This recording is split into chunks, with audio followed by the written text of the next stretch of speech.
Senhor esteja convosco. Ele está no meio de nós. Proclamação do Evangelho de Jesus Cristo segundo Mateus. Glória a vós, Senhor. Naquele tempo disse Jesus aos seus discípulos: Ninguém pode servir a dois senhores, pois ou odiará um e amará o outro, ou será fiel a um e desprezará o outro. Vós não podeis servir a Deus e ao dinheiro. Por isso eu vos digo, não vos preocupeis com a vossa vida, com o que havereis de comer ou beber, nem com o vosso corpo, com o que havereis de vestir. Afinal, a vida não vale mais do que o alimento, e o corpo mais do que a roupa? Olhai os pássaros do céu. Eles não semeiam, não colhem, nem ajuntam em armazéns. No entanto, vosso Pai, que está nos céus, os alimenta. Vós não valeis mais do que os pássaros? Quem de vós pode prolongar a duração da própria vida só pelo fato de se preocupar com isso?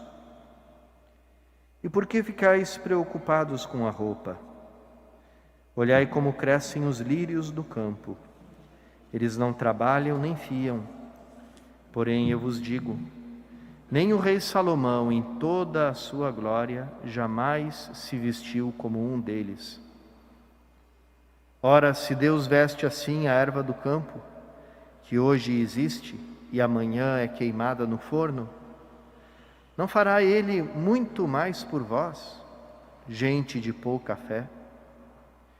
Portanto, não vos preocupeis, dizendo: o que vamos comer, o que vamos beber, como vamos nos vestir? Os pagãos é que procuram essas coisas. Vosso Pai, que está nos céus, sabe que precisais de tudo isso. Pelo contrário, buscai em primeiro lugar o reino de Deus e a sua justiça, e todas estas coisas vos serão dadas por acréscimo. Portanto, não vos preocupeis com o dia de amanhã, pois o dia de amanhã terá suas preocupações. Para cada dia bastam seus próprios problemas. Palavra da salvação. Glória a vós, Senhor.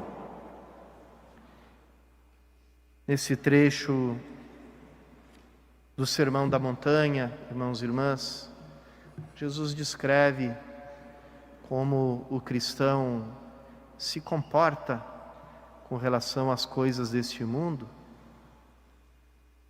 Temos necessidades, precisamos de bens materiais para viver, para nos sustentar. Mas até que ponto esses bens nos servem ou nós acabamos servindo a eles? Que lugar eles ocupam no nosso coração?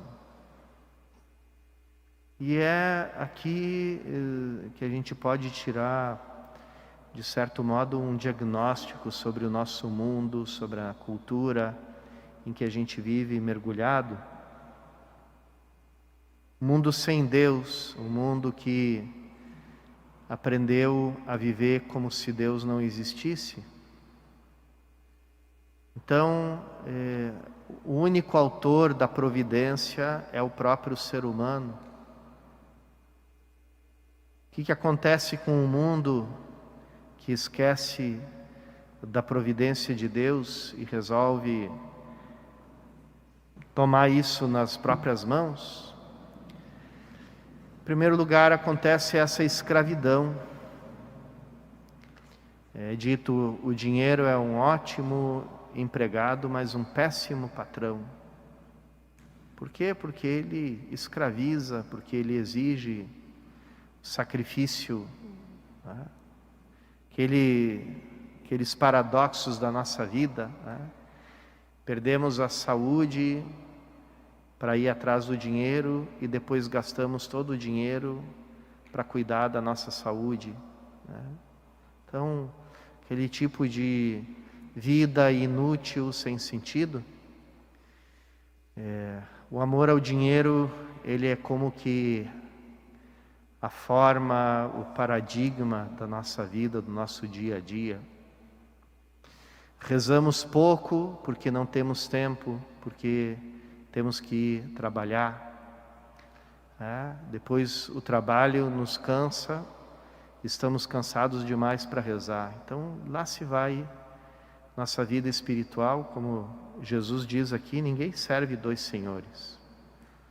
Você escolhe um, o outro fica em segundo plano, o outro fica para o tempo livre, para o tempo que eu me sentir bem, para o tempo que, enfim, não tiver outra coisa para fazer.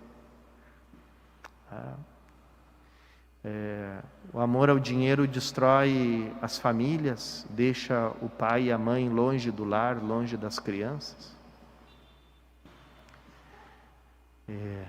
O amor ao dinheiro, logicamente, produz todo tipo de desigualdade, porque alguns acumulam para 20 gerações, e enquanto isso, aqueles que precisam, é um dinheiro parado, não produz, não cria empresa, não cria emprego, não cria riqueza para a sociedade, não cria nada para ninguém, e portanto não se multiplica, arruína um país e a vida das pessoas. Os primeiros cristãos eram muito fortes sobre isso. Nos primeiros séculos, os padres da igreja, aqueles santos que deixaram os seus escritos testemunhando a fé da igreja, falavam coisas muito fortes, muito duras. São Basílio Magno dizia, no século IV, tudo aquilo que você tem e não precisa, você tem isso roubado do pobre. Então, se você tem mais do que você precisa ter, você é um ladrão.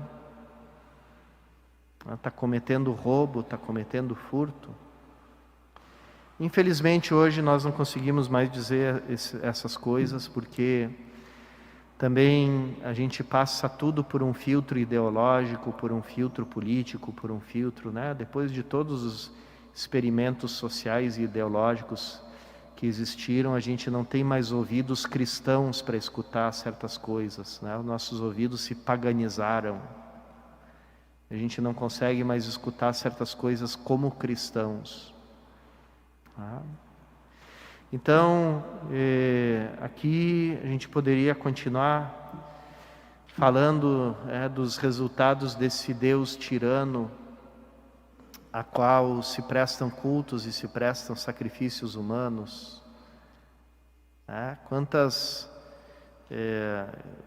crianças deixam de nascer ou são abortadas por causa das pressões do trabalho, das pressões do dinheiro, etc, etc, etc. Então, esse Deus come criancinhas, esse Deus escraviza os homens, esse Deus torna o mundo uma antessala do inferno. Esse Deus provoca guerras, esse Deus provoca fome, provoca peste, todo tipo de coisa. Depreda com a criação, enfim. Mas também existe das palavras de Jesus a gente tira uma outra dimensão, que às vezes a gente não se atenta para o culto prestado ao Deus dinheiro, que é a nossa ruína psicológica. Jesus fala para os cristãos: não se preocupem com a comida, não se preocupem com a roupa, não se preocupem com nada. Vocês têm um Pai no céu. O cristão chama Deus de Pai porque vive em Cristo e Cristo vive nele. Vive a vida do Filho. E, portanto, vive debaixo de um Pai que ama, que é generoso, que sabe tudo, que cuida de tudo.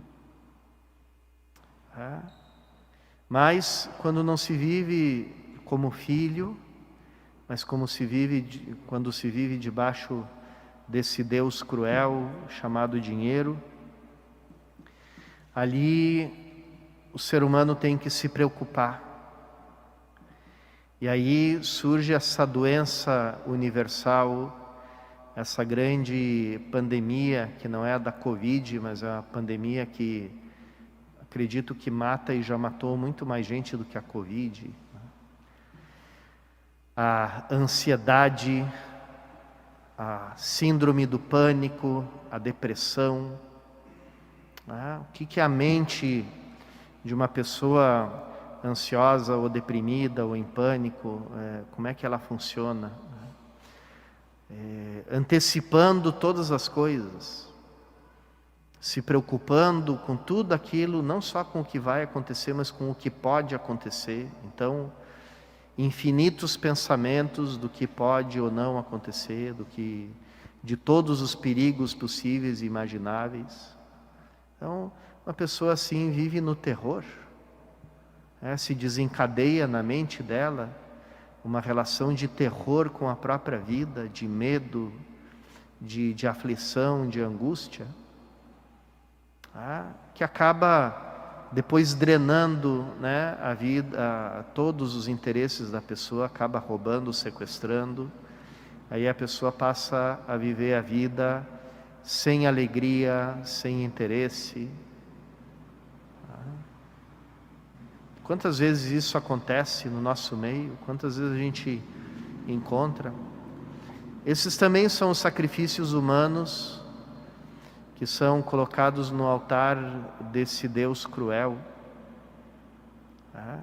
Então, Jesus ensina para os cristãos a não viverem dessa maneira, não servirem a esse Senhor, mas viverem como filhos de um Pai que é generoso, que cuida de tudo.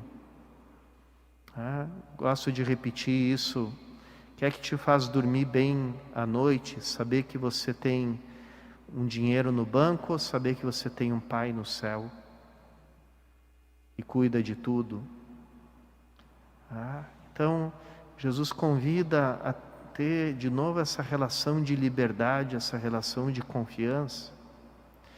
Como as crianças não têm que se preocupar com nada porque o Pai cuida delas.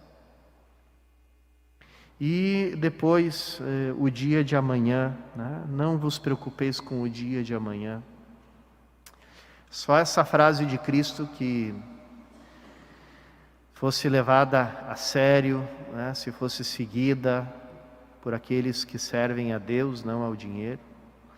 Quantas curas operaria essa simples frase, Não vos preocupeis com o dia de amanhã.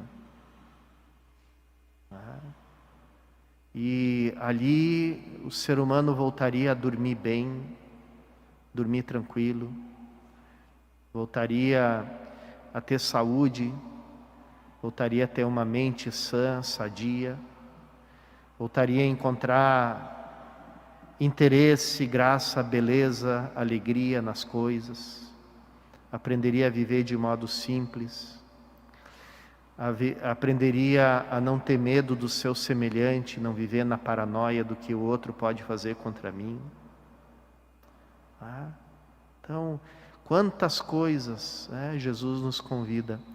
Irmãos e irmãs, que a gente não seja, como diz Jesus, como os pagãos, mas que nesse mundo nós demos o testemunho dessa alegria, dessa vida em confiança, porque assim a gente vai estar manifestando o reino de Deus e a sua justiça e sendo uma luz para os nossos irmãos e irmãs.